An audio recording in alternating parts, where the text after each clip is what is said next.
This is my first visit to Dharamsala, so I'm very happy that I've been able to come to the press club and see you all here.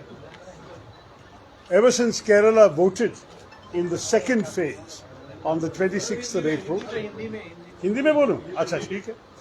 तो हमारे केरला में तो second चरण पे हुई थी voting और उसके बाद मैं पूरा देश में प्रचार कर रहा हूं.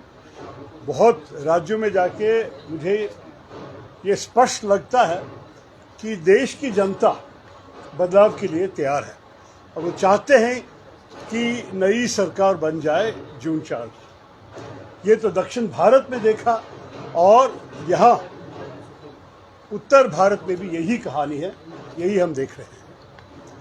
हम तो पूरे देश में दो किस्म की सोच लोगों के सामने रख रहे हैं. एक है कि हमारे संविधान खतरे में है कि जिस किस्म की राजनीति हम 10 साल से देख रहे हैं, हमारे देश के जो लोकतंत्र का जो स्पिरिट होना चाहिए उसको पूरी वायलेशन की है.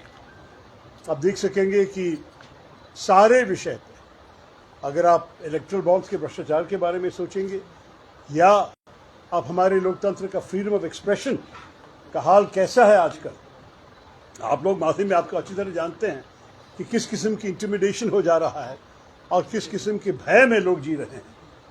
ये तो बिल्कुल हमारे लिए ठीक नहीं है और हमारे बहुत चिंता है कि जब 3-4 भाजपा के उम्मीदवार कहने लगे कि इनके 400 चाहिए संविधान को बदलने के लिए, हमें एक वार्निंग लाइट चला गया हमारे मन में. क्योंकि आपको पता है कि अब तक 100 बार संविधान की अमेंडमेंट हो चुकी है, सब लोग की सहमति के साथ, सारे पार्टी कुल मिला के. कोई विषय अगर महत्वपूर्ण था, अच्छे चर्चे के बाद सारे तय किए कि ये this should be voted for, तो सब लोग एक साथ करके ही संविधान को अमेंड किए हैं. लेकिन 400 से आपको किसी की राय पूछने की जरूरत नहीं है, आपकी मर्जी आप कर सकेंगे.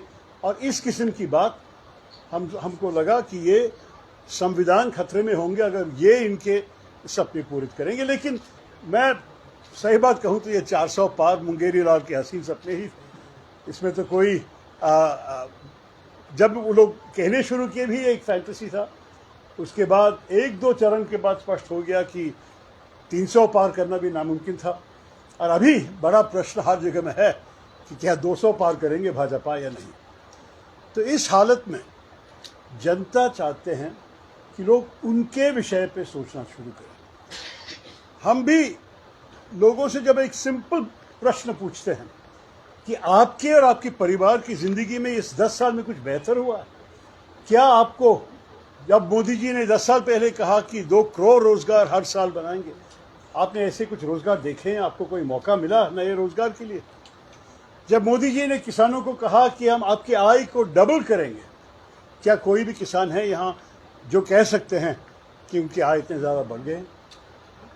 जब मोदी जी युवाओं को कहते हैं कि नए हमारे अर्थव्यवस्था की ग्रोथ इतनी बढ़ जाएगी कि आपको नए बिजनेस खोल जाएंगे, और हम देखते हैं कि कॉलेज ग्रेजुएट्स की बेरोजगारी 42% तक पहुंच गए हैं, और दूसरे जो है युवाओं की स्थिति, if you take them all in one go, 19 to 24 जो हमारे जॉब स्टार्टिंग एज ग्रुप है, जब हम नए काम शुरू करते हैं, वहाँ तो 45% तक पहुँच गया बेरोजगारी. तो इस हालत में इस सरकार क्या किए हैं आम आदमी के लिए? सर्वेज दिखा रहे हैं कि 80% भारतवासी कह रहे हैं कि उनकी आय कम हो गए 10 साल में. सिर्फ 20% लोग के हाल बेहतर हो गए. तो मोदी जी जब लोगों को जाके कहते हैं कि मुझे एक और बार मौका दे दीजिए, लोगों का सोचने का वक्त आया है. क्यों? हमें तो अब तक क्या मिले? और इसके लिए मेरे ख्याल में जवाब काफ़ी क्लियर है, काफ़ी स्पष्ट है कि मोदी जी और उनकी सरकार आम आदमी को कुछ नहीं दिया है और वक्त आ गया है इसको बदलने के लिए. कांग्रेस पार्टी का पॉजिटिव मैसेज भी है इसमें. आप लोग को पता है 5 न्याय और 25 गारंटी के बारे में आप सब लोग को बता दिए होंगे, तो मैं बार बार नहीं कहूँगा. लेकिन हम चाहते हैं कि सोशल जस्टिस हो जाए इस देश में, कि अन्याय को हटा के न्याय लेके आए, युवाओं के लिए, महिलाओं के लिए, श्रमिक के लिए, किसानों के लिए, और सारे भारतवासी, गरीब, आम आदमी, साधारण लोग हिस्सेदार है इस भारत में. और उनके लिए भी हम सब कुछ करने के लिए तैयार हैं। मुझे मालूम है कि कुछ कह रहे हैं कि देखिए हम लोग अब इंडिया अलायंस आएंगे तो स्टॉक एक्सचेंज गिर जाएगा, कि हमारी जीडीपी के हाल बहुत बुरे होंगे। सही नहीं है। पहले भी ऐसे भय हमने देखा है। आपको शायद याद, आपको काफ़ी जवान है यहाँ बैठे हुए हैं तो शायद आपको याद नहीं है, लेकिन 96 में जब ऐसे ही हंग पार्लियामेंट के बाद देवेगौड़ा साहब के नाम आए तो वह वहाँ भी हमारे स्टॉक एक्सचेंज गिरे। लेकिन जब चिदम्बरम साहब फाइनेंस मिनिस्टर होके एक ड्रीम बजट रिलीज किया तो फिर बढ़ गया। तो यही है, टेम्पररी सेंटिमेंट में डरने की कोई ज़रूरत नहीं है। हमारे देश की अर्थव्यवस्था अच्छे हाथ में होंगे, अनुभवी हाथ में होंगे। और मैं आपसे ये भी कहूँगा कि इस देश में एक चीज़ आप सब लोग समझते हैं कि जिस सरकार जनता के हित के बारे में सोचने के अलावा अपने ही खाते पे ध्यान रखते हैं, ये कभी भी इस देश को अच्छी तरह नहीं चला सकेंगे। एक उदाहरण है अग्निवीर स्कीम। ये अग्निवीर स्कीम क्यों लेके आए हैं?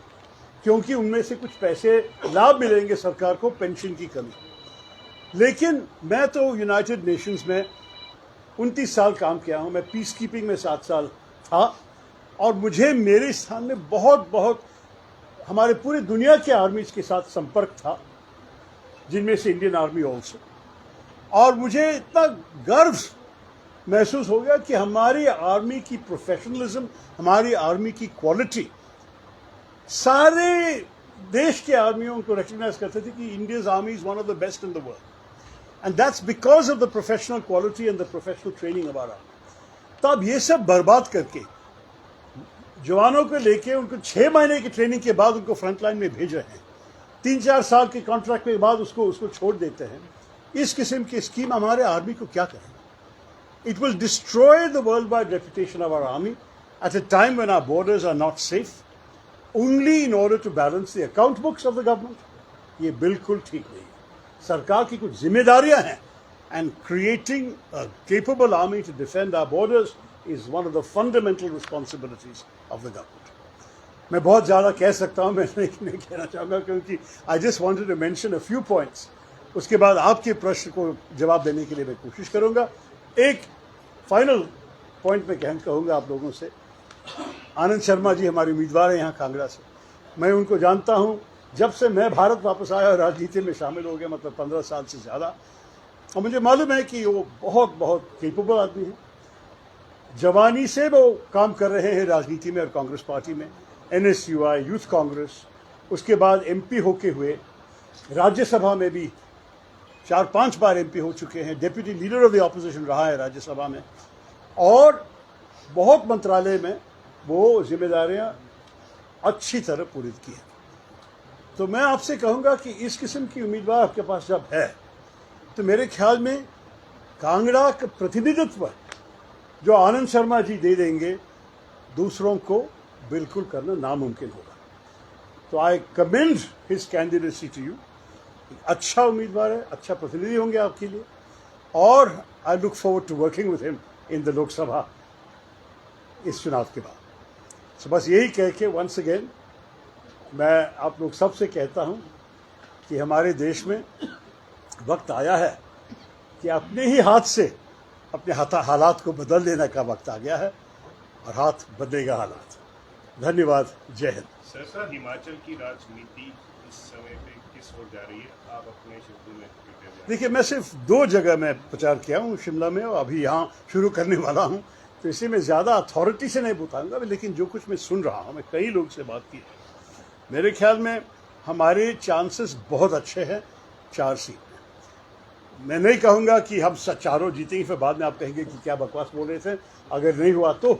लेकिन और अगर मुमकिन है तब तो ये आखिरी 1-2 दिन के प्रचार में शायद एक कंसोलिडेशन भी हो जाएगा। और मैं वोटर्स से अपील करता हूँ कि आप भविष्य के बारे में सोचिए, आपके हित के बारे में सोचिए, और भारत, आप एक और प्रश्न अपने आप से पूछना चाहिए कि किस किस्म के भारत में आप जीना चाहते हैं। मुझे शर्म लगता है जब हम देखते हैं कि लोग बोलने के लिए भय करते हैं। कोई भी आप किसी से फ़ोन पे बात करेंगे तो कहेंगे नहीं मिल के बात करेंगे, पता नहीं कौन कौन सुन रहा है। और आपको याद है कि जब हमारी स्वतंत्रता आई उसके कुछ साल पहले गुरुदेव रविंद्रनाथ टैगोर ने लिखा था that he dreams of an India where the mind is without fear and the head is held high. क्या इस किस्म के भारत है हमारे आज का? तो जब हम चाहते हैं कि उस किस्म की भारत वापस आ जाए तो इंडिया गठबंधन आपको यही डिलीवर करना चाहता है. एक्चुअली